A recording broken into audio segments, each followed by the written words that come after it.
morning, everybody, and welcome back to Business Over Breakfast. My name is Ben Barber. And my name is Lori Chitari. Good morning. Good morning. Good morning. Good morning, Lori. You and our guest were both jamming out to the intro song backstage. I could see. Oh, that's both of you were like, which is very nice.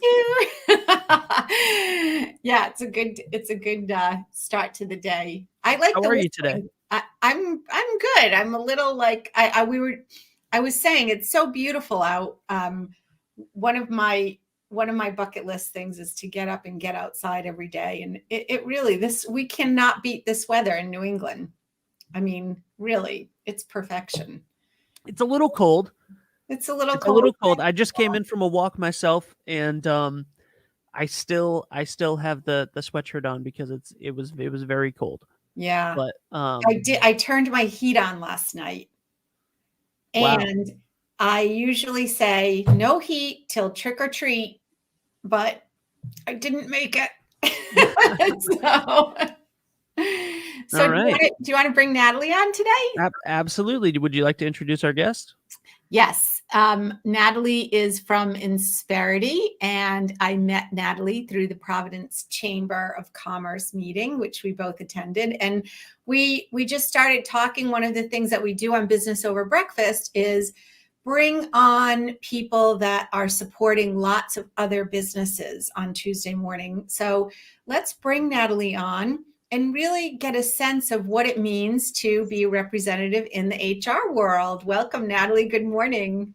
Good morning. Thanks for having me. Yeah, it's great to have you. I know that so I was saying one of my goals is to wake up in the morning and get outside quickly, which I have yet to accomplish.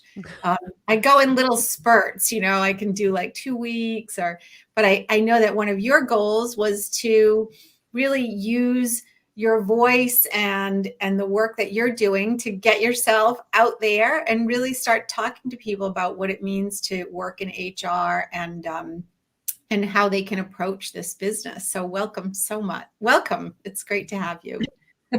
Yes, thank you. This is one of my bucket lists. I love talking about what we do and how we help businesses. And I've been looking to do more speaking. So I'm so excited to be speaking with you two today. Yeah, it's great. So one of the things I was thinking about, and we'll just jump right in, was, well, first, let us just, I'd love to just give you an opportunity to tell us who you are and what your business does and what your background is. Sure. So my name is Natalie Delmage. I live here in Rhode Island, although I am not technically a Rhode Islander because I didn't grow up here. So my husband tells me that I'll never be a true Rhode Islander since I grew up in the Midwest. But here we are. We love it. We live in Bristol. And I've recently joined a company called Inspirity.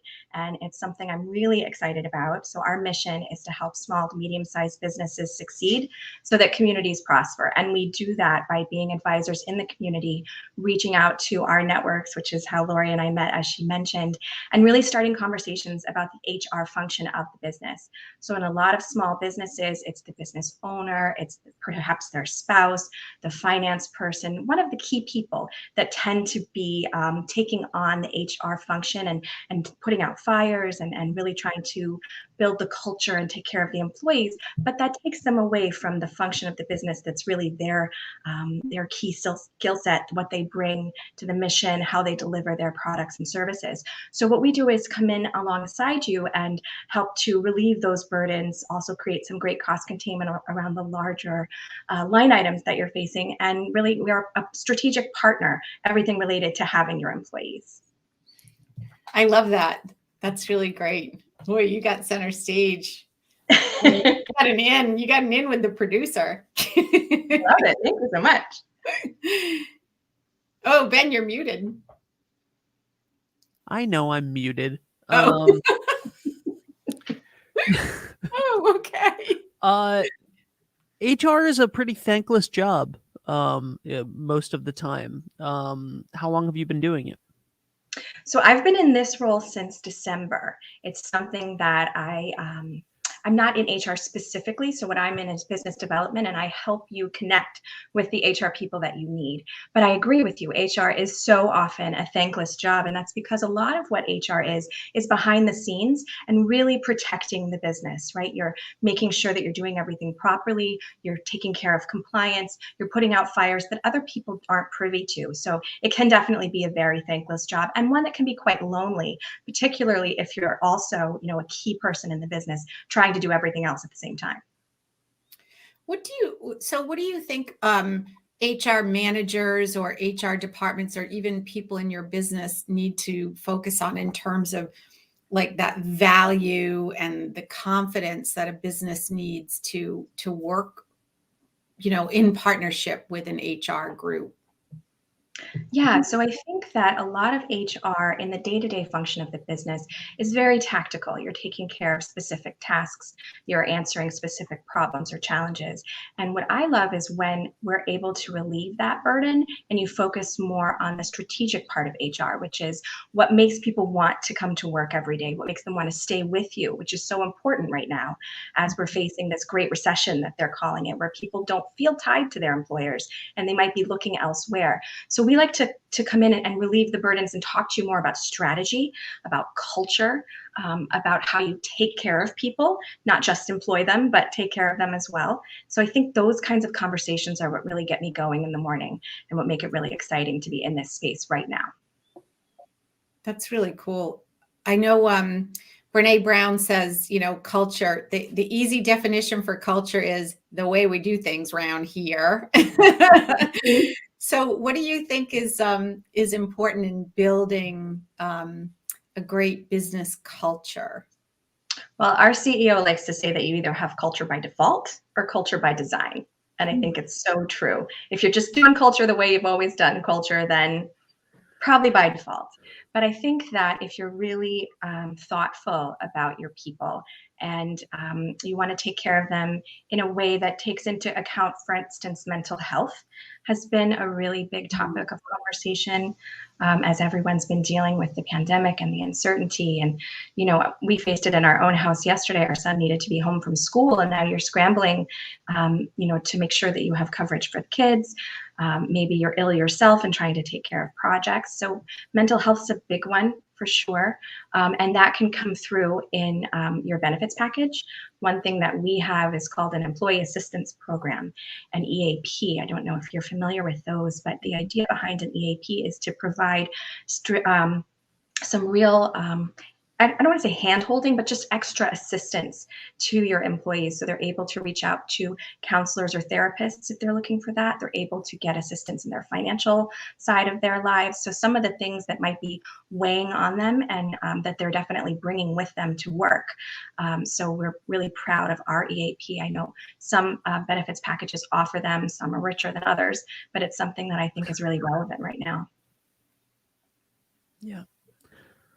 That's fantastic. I think, it's an interesting time. I heard someone say once that 99% of business is actually HR, because it's if you're running a business, if you're not a true solo entrepreneur where you're the only person that is your business, then you're in the business of people, and you need your employees, and you need them to be there and to manage that well and to make sure that they're happy. And right now with this with these times that we're in, and so many people resigning from jobs, so many people saying, no, I'm not going back into the office, so many people, we've sort of jokingly used the word bucket list several times already in this episode and before we got on, when the three of us were just talking. But so many people in the workforce in the last year and a half have gone, oh, I don't want to do what I was doing anymore. Life is short, and I have a dream, or I have another possibility, or there are other jobs open in other areas, and I can take that and then spend more time with my family, and this idea of both getting employees and retention is so top of mind right now because it's never been more important. The how to and the why, and things like having those packages where you're Yeah. talking about mental health, where you're okay with that, where you're giving them access to people that can help them both in that way and in financial ways. That's amazing.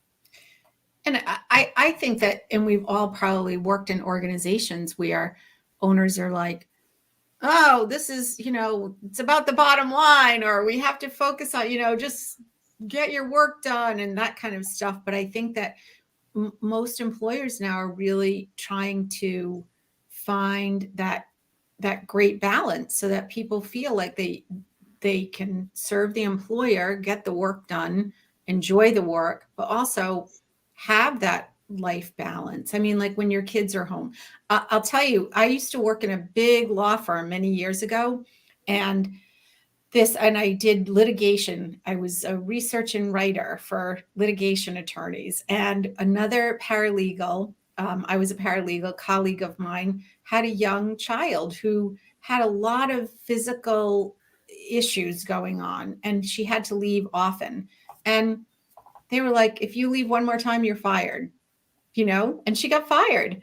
And that was in the 80s. Okay. So, but that was like the culture was like, you're at work, you're not doing anything else. Now our culture is like, you're at work, you're in this place, and oh, you can throw a load of laundry in and take a quick break and get other, like we're so good at multitasking and making sure that we tend to our work. Which is a blessing and a curse, right, Lori? So you're in your home, right? Yeah. Which can mean, that you're not really leaving work, right? I read an article yesterday about how the overtime that people are working right now is substantially more than it was previously. And some people feel very, very resentful about that. Yeah. And I think that's a piece of culture that's really important to get right, that you have conversations with people as people, right? We like to put the human back in human resources. And I do think that many business problems have HR solutions. I love what you said, Ben, about how as soon as you have an employee, you're in the business of HR as well as whatever it is that you do for the core function of your business. And so I think what we're seeing now is an opening up, and we're overcoming some of those paradigms that had been in place, but we have to make sure that we're doing it in a way that is good for the business and good for the people. So it's a really tough line sometimes to make sure that while your people have that flexibility, because if the pandemic taught us anything, it's that you can trust your people to get their job done in a remote working situation. I mean, Yeah. Productivity was really impressive, but we need to remember, even individually, to go home, right? Yeah. To turn off the computer and be present. Yeah.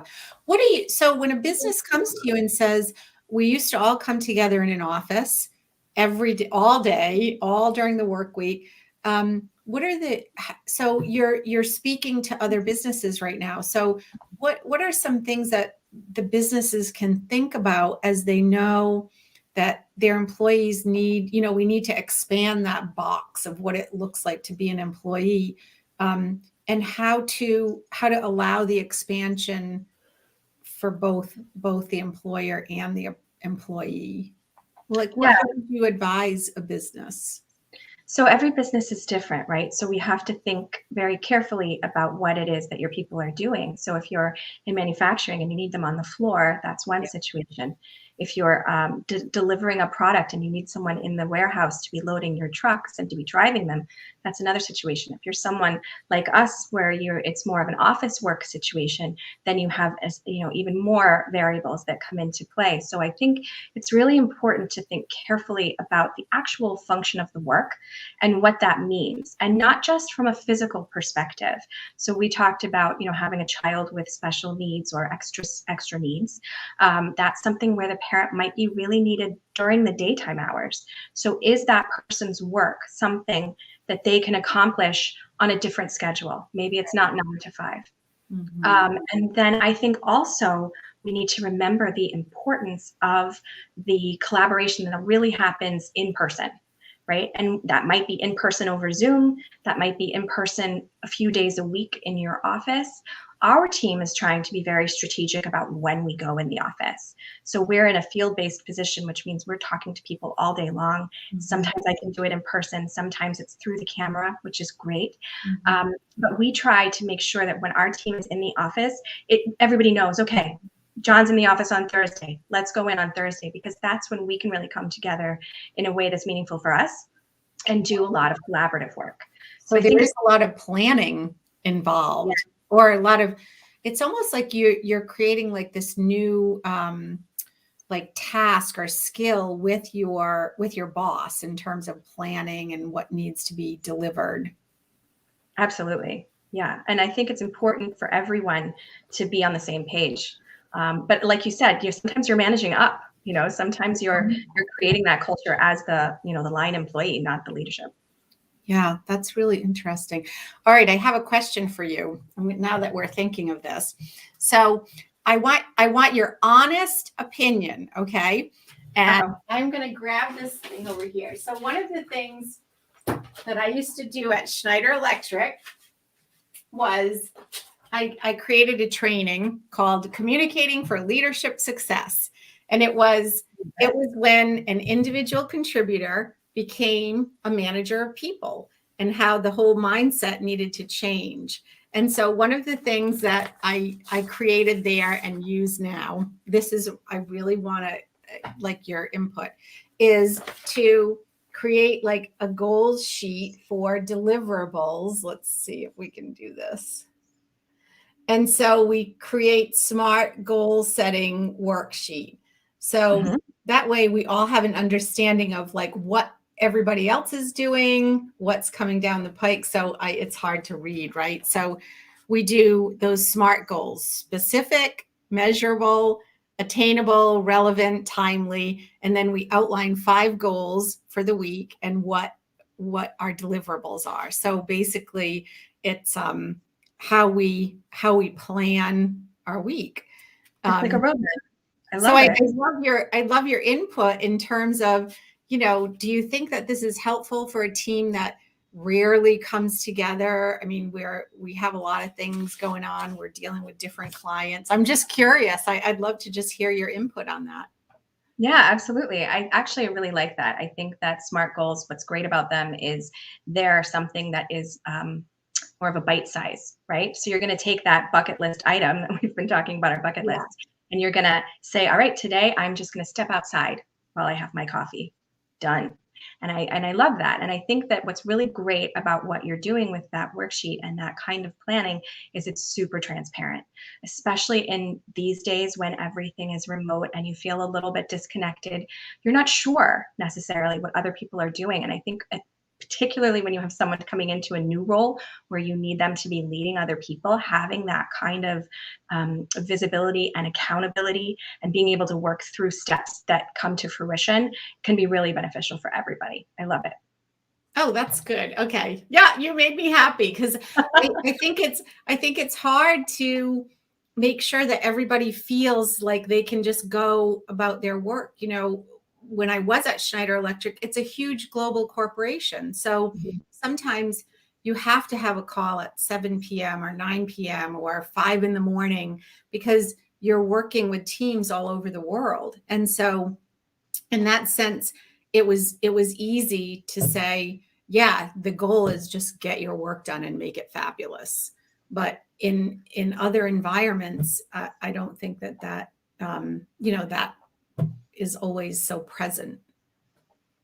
I'm thinking about some of your other episodes that I was watching in preparation for this morning. And, some of your makers, right? The people who are creatives, who are creating products that are being sold on your website and in the marketplace, they're working through very specific steps to accomplish their product.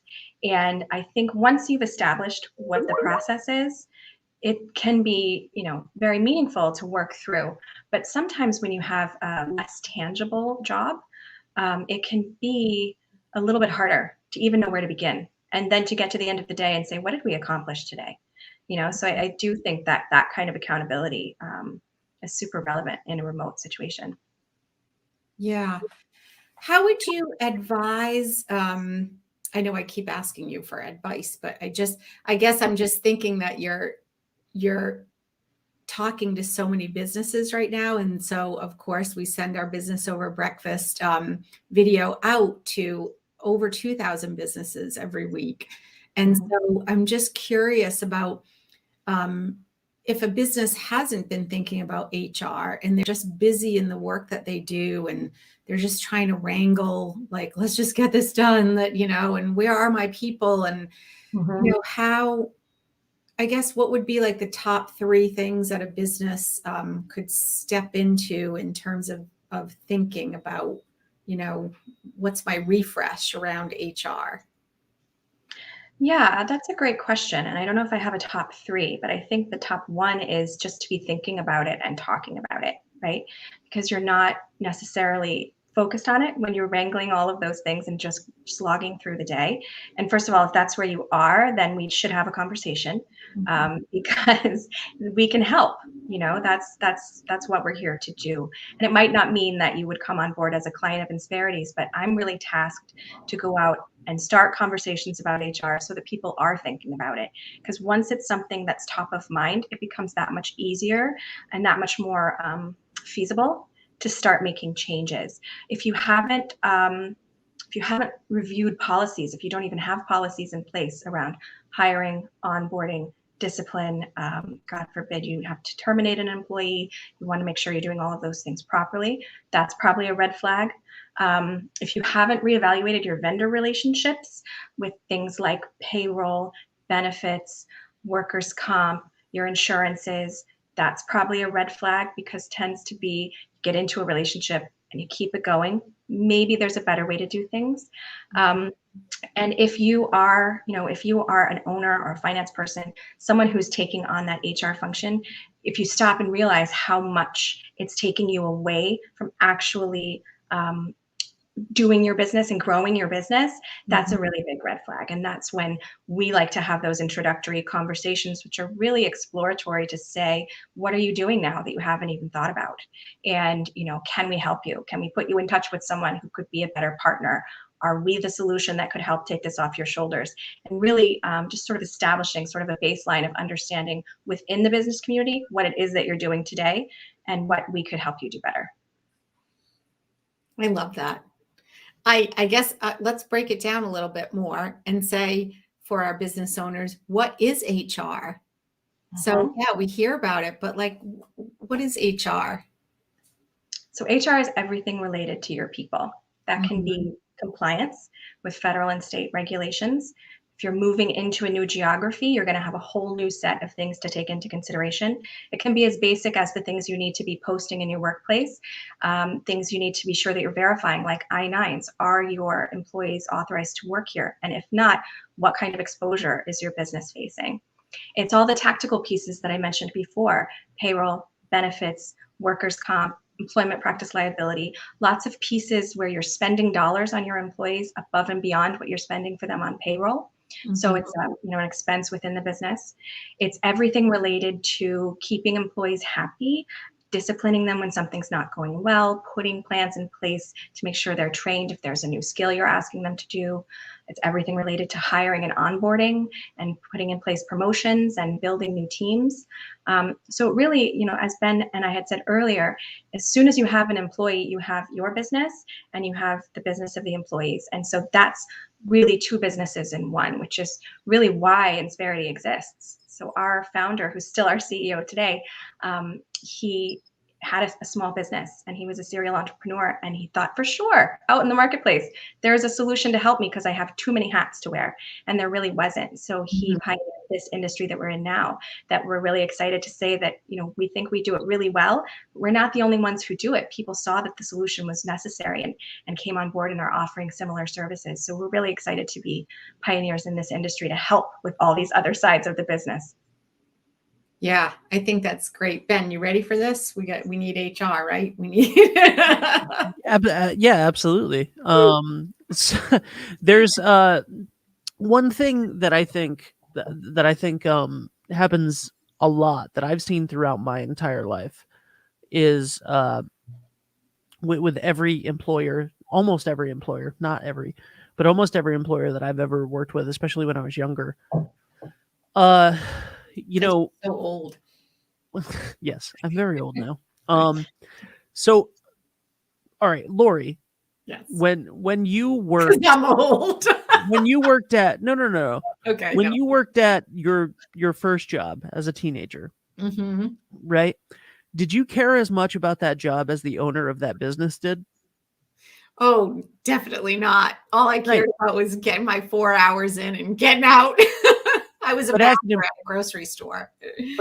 but there's a really good chance that your employer was like, these kids should care more about this business, Yeah. right? Like, as like employers, like a stupidly overwhelming majority of the time, have this weird feeling that they definitely didn't have when they were not the employer. When they were the employee, Right. they did not have the same level of care for the business that they were working in. But once it's theirs, all of a sudden, like, you have this feeling of like, my employees should care about this. They should care about what's Yeah. happening, and like they do, but they shouldn't care as much as you do. You own the business. They Yeah. don't have the same equity that you do. Yeah. You know, they don't have the same. But- If everything goes really well, Lori, you'll come back in a second. Don't worry about it. If everything goes really well for them, they don't have the reward that you have at the end, you know? Yeah. Which is Someone once said to me many years ago, it's like your employees are either owners or renters.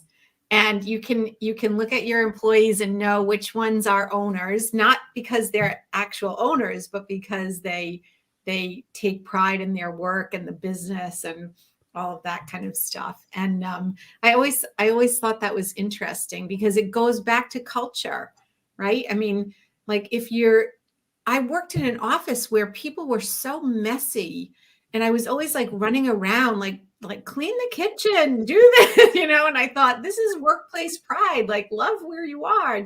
And it was probably the first time I thought I can't believe people don't really like care about where they are. But I would say that those were the renters. And so I don't know if that's a bad way to look at it, but I think it's a very clear way to look at it. I think anybody would understand exactly what you're saying. And I think that you want your employees to care more than they do today. You're not going to get every employee to be an owner. Not everyone is going to come to work and really take pride in it. And you recognize that in their performance, and perhaps you reward them in a comparable way. You might be able to incentivize them to take more pride, to do more, but not everybody's, motivated by money. Not everybody's 100% on the job. So the idea is to say, okay, where are you now? Where are your A players now? And where are the B players? And maybe the C players? And how can we get the B and C players to be incrementally better so that we ultimately have more A performance? Yeah. And we don't go that far down the bench, but yeah. One thing that you said earlier, where you said that you guys need HR, right? I think everyone needs HR. And one of the things that I hear a lot that just I'm trying to help people overcome the thinking is, oh, we're too small. We don't need you. And okay, if you feel that way. But I think it's always worth exploring. I mean, we have clients, typically around 5 employees is when it starts to make sense to come into this kind of a relationship. Mm-hmm. But, you talk to someone who has 20 or 40 or 50 and they say, oh, we're a small business. Yes, you are, but you're at flexion points in the business when HR is actually pretty complicated and you might be exposing your business to some risk that you don't even know about because nothing's happened yet. We like to have the conversation before you're in crisis mode, before there's, some legal action or some egregious situation. And so no one is too small to be exploring how they do HR within their business. It's something that we're really trying to drive home here in Rhode Island, where everyone has a small business. You should be thinking. So many. What is it, Ben? 98% of the businesses in Rhode Island are like pretty small. Yeah. Yep. So we're like this huge state of entrepreneurs Which I love about us. Yeah, I do too. Obviously, we do. We support all of it. I'm not a fan. You're not a fan? Liar. I know. But the thing is, once you start, again, it's the mindset. Can I do I work well at home? Do I work better in the office? But on the higher level, it's, do I want to be an entrepreneur? Do I want to be an employee? Very different mindsets around that. And if yeah, I think there's a lot to think about here. I think we need to talk after the show. I have all sorts of questions, but I can't I can't really put it out. But I do think it is a super important thing that small businesses particularly don't think about, because they start from the heart. They start with like, what, like the makers, what do I want to create? What skills do I have? What can I offer to the community and actually make money doing? And so it's not something that you think about initially. But anyway, I want to thank you for coming on. I think we've got a lot of great messages here. Ben, do you have any last words here? Last questions? No, I just want to say thank you so much. And obviously, how can people find out more about Insperity? Yeah, we've got a lot of educational content that Inspirity provides regularly. So if you want to check out my LinkedIn, I'm Natalie Delmage on LinkedIn. I post there, I don't know, 4 or 5 times a week. Some of it from us, some of it from other sources. And so it can be a great way to sort of softly think about these issues that we're talking about right now. And all of my contact details are in my profile. Awesome. And I know that the website is insperity.com. Gotcha. Yeah. Inspirity. It's like inspire and prosperity together. I love it. I love it. Thank you so much, and hopefully you'll come back and we can send you a barrage of more questions another time. Yeah. Or maybe let's have you back on in a few months, and we'll ask people to send in their HR questions. That sounds like a fun episode. Yeah, sure. I would love that. Awesome. All right. Have a great day. We'll talk to you soon. Thanks, Natalie. Bye. Bye. Well, she was amazing. I know. I really am impressed. Like the whole HR thing for me is, I think about it in a big organization, but as as the business grows and as we keep doing what we're doing, I know that it's a need that we need to think about. And this idea of making sure that, you're creating, I can do communications, but all the other stuff about making sure that it's like, you don't know what you don't know. And so you have to go to the experts. I always say we have accountants, we have lawyers, because there are things that we just don't know and we can't anticipate. My business currently is one of my businesses currently is just me and my best friend. And I think we need HR because, he's terrible at his job and I don't know how to discipline him. Honestly. Just put him in timeout. That'll work. Yes, the 6-year-old. The 6-year-old is my business partner. Facing the wall. No, so something that I thought was interesting. What during the and this is the last thing I'll cover. Something that I thought was really interesting during the conversation of in office versus Zoom and like what you can do in both. So the person that I work with the most, I also live with, and we have 2 offices. Yeah, and we have 2 offices in the house and whatever. And when we would work together, I have my office down here, and if he had to come work here, he would come and like sit on the couch, and then I'd sit in the chair and we'd talk. Or if I went up to his room, if he was editing something, I would go up, and then he has 2 chairs, and we had a COVID case in the house at the beginning of October.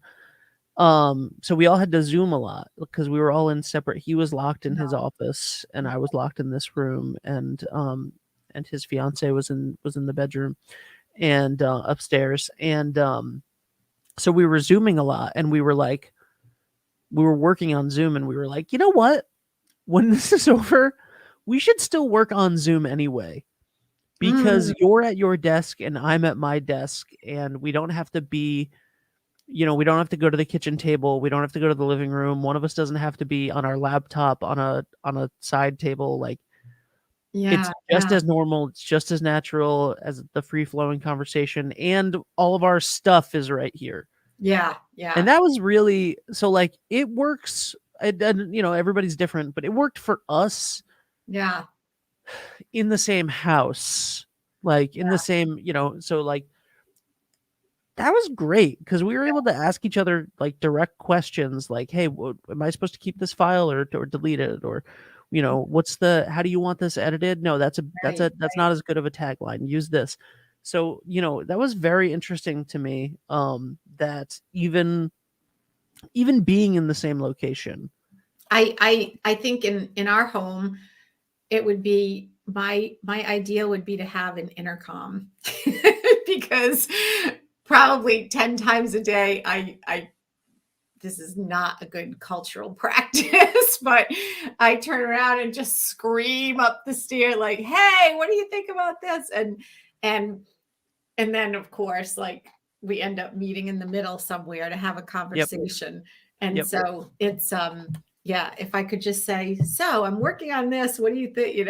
I would love that. And that just, I know that's like old school, but I do get zoomed out at the end of some days because it's just I just can't. I need to move around and talk to Oh, people. yeah, absolutely, and I think that there's, like, room and flexibility for all of those things, and we can, you know, we can at any point go see each other, and that's really nice. And I was like, would we have done this? We would do this anywhere. Like, if we weren't together, we would be doing Mhm. this. But if we are together, we're in separate offices.